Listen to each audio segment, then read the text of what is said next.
This is Sportscentre.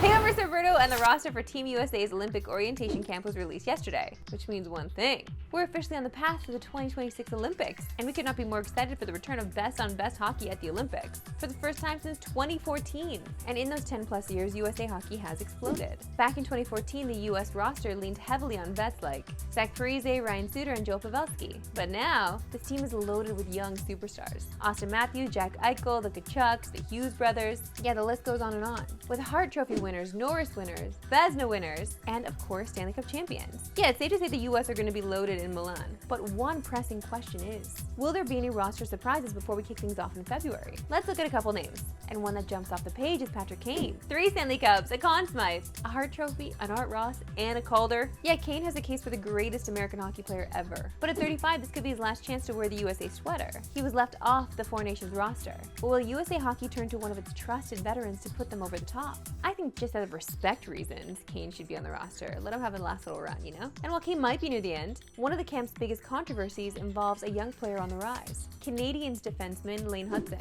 The rookie put together a historic first year in the NHL, winning the Calder, leading all rookies in scoring, and finishing 6th among all defensemen in points. And yet he wasn't even invited to the orientation camp? This one actually doesn't make any sense to us. Yeah, we know Team USA is loaded with elite offensive blue liners, like Quinn Hughes, Adam Fox, and Zach Werenski. But Hudson had one of the best rookie seasons we've ever seen from a D-man. Which begs the question, is he just too one-dimensional to crack this lineup? And do the Americans need a more reliable two-way player on the back end, rather than just a power play quarterback? Either way, this one takeaway is clear. Leaving a guy like him off the roster means they're absolutely stacked with talent, making this camp feel like a preview of what could be the best USA team ever assembled. But as good as they are, they're still not even favorites, because you know our friends at FanDuel have way too early Olympic odds on who will win the gold, with Canada favorites at plus 150, followed by the Americans at 2-1. I know it seems a little early, but it's very exciting. Now we get to see best-on-best hockey in the Olympics once again. Chills.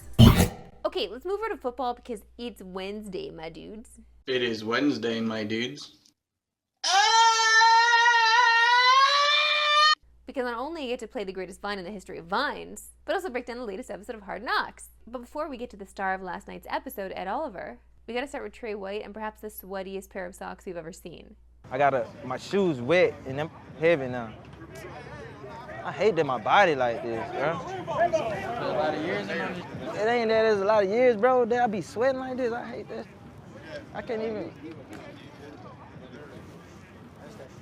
even like plant and break.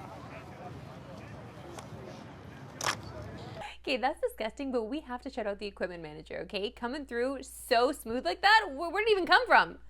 He had socks ready to go. Now, Bills fans know all about Ed Oliver and his love for horses.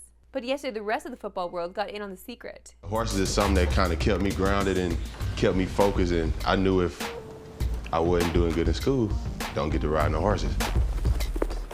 I have a horse named Two-Town, Sissy, Sassy, Chaos, Mona Lisa, Gigi, Cruz, Panty Snatcher, Blocky, Prime, Budweiser, Don Julio. Man, I'm up to 30 horses now, and man, it's just a blessing being around these gentle giants. This horse is 10 times as big as an O-liner, so I'm not scared of you. What could you do to me that this horse couldn't do? I'm sorry, but I've never seen somebody ride a horse like that. How is he could balance a book on his head. What the heck? But wait, there's more. Because Oliver also used to ride these horses into the town of Orchard Park. He used to ride them like right through the town of Orchard Park, and people stop and blow the horn. I wouldn't even see him. Even Josh Allen spotted him on the open road. I love how he says he didn't even notice them, and then they actually have a clip of him not noticing his QB. That's hilarious. All that, and we didn't even get to the O-line pizza parties at Connor McGovern's house. You can watch episode 3 of Hard Knocks, which is now streaming on Crave. And with only 2 episodes left in this season, there's no better time to catch up. I know you guys saw a review last week, and I'm just holding true to that. It's just such a great piece of entertainment. Even if you don't like football, you need to watch. Now joined by Bob Weeks to talk the CPKC Women's Open. Great to see you, Bob. Hey, Marissa. Okay, Bob, we got to start with Brooke Henderson, who back in 2018 became the first player to win her National Open since 1973. What needs to go right for her this weekend to win in Mississauga? Well, Brooke has really been struggling with the one club that she can't put her hands on. It's the one that's between her ears up here. She's having struggles with her mental game, and she says she needs to get a little bit stronger, a little bit more trusting, a little bit more determined.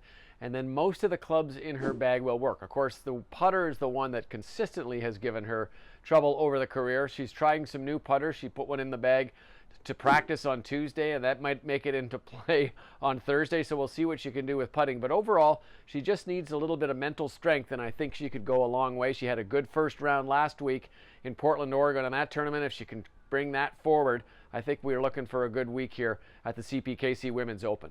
Outside of Henderson, there are 15 other Canadians in the field. Who else could you see making some noise this weekend? Well, this has been a really good year for young amateur golfers who are playing in this week's CPKC Women's Open. You look at Vanessa Borovilos, who set the all-time scoring record at the U.S. Women's Amateur Championship. And you look at Aphrodite Dang, 15 years old. She won the U.S. Junior Championship, the first Canadian to ever do that.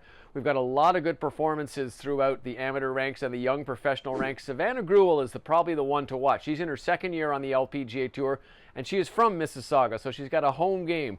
Basically the first time in her career where she's had a home game of any length, junior, amateur, whatever. So she's going to be one with a lot of fans out there, a lot of cheering behind her, and hopefully that'll push her forward into a really good finish here at the CPKC Women's Open. Love it, Bob. A pleasure as always. Thanks, Marissa. And let's stick with the Women's Open here for a second, because back again this year is the Golf Town Tour Truck.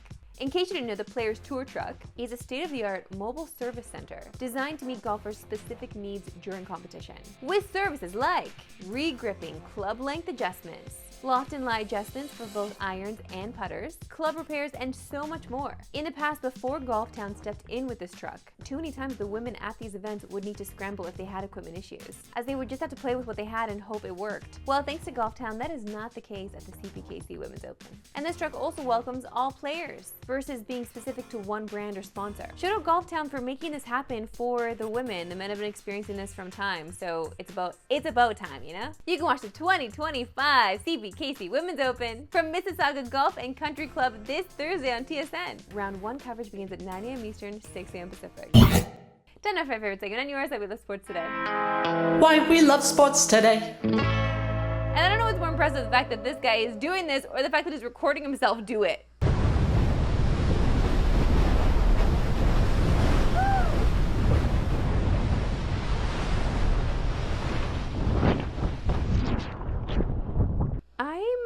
Always impressed with surfers no matter what, but this is a hella wave. Also, Claire Hanna has been out surfing. I don't know if anyone's noticed, but she's been surfing too. And let's finish with some WNBA, because after Sabrina Ionescu closed out the links with this and 1-3 from almost half, she was asked about the shot and gave this iconic answer. Talk to me about that bucket. It was a huge one that you hit there and got the foul. Tell me about it. How did you feel fired up after that one? Night, night. I love it when you're so good you don't even have to give an in-depth answer. It was just too good. It speaks for itself. That's it for today. Luca will be filling in for me tomorrow as I'm off to try to snag a bobblehead. But don't worry, you'll still see me in the show. See you soon.